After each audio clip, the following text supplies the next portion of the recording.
crazy listing appointment I was on. So I'm in Aurora, Colorado, and this was during the Obama presidential era. And I just state that because it'll make sense here in a second. So go over to this house in Aurora. Gentleman answers the door.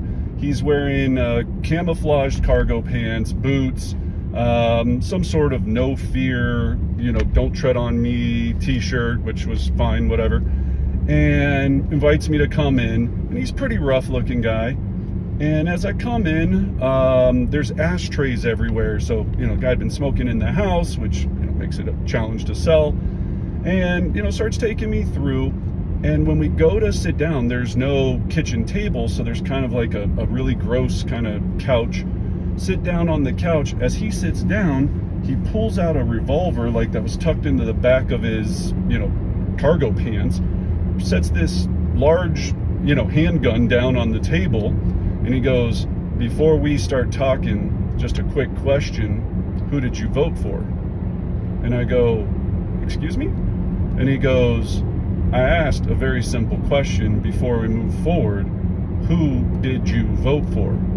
And I was, in that moment, I was like, I practiced all my objection handlers. I do a lot of script practice. I was like, I think I got this. I was like, I can probably be okay with this.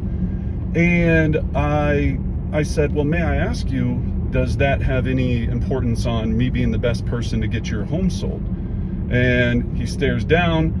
And again, there's this shiny revolver sitting on the table while I'm, this is 2:00 in the afternoon at some guy's house that I don't know from squat, that was a cold call that I probably made to set the appointment. And looks at me, looks up again, and he goes, "Well, it matters to me." And I go, "Well, I can appreciate that." But I go, "Sir, don't you feel that what should really matter the most is the person that is able to get you the highest amount of money for the home in the shortest amount of time possible with the least amount of hassle?" And then I kept my rhythm right after that. And I went straight into the rest of the appointment, went straight through the rest of everything else, basically just tried to pivot away from that objection. Didn't come up again. Gentleman was actually quite nice, ended up listing and selling the home, and didn't get killed. So all in all, a good day.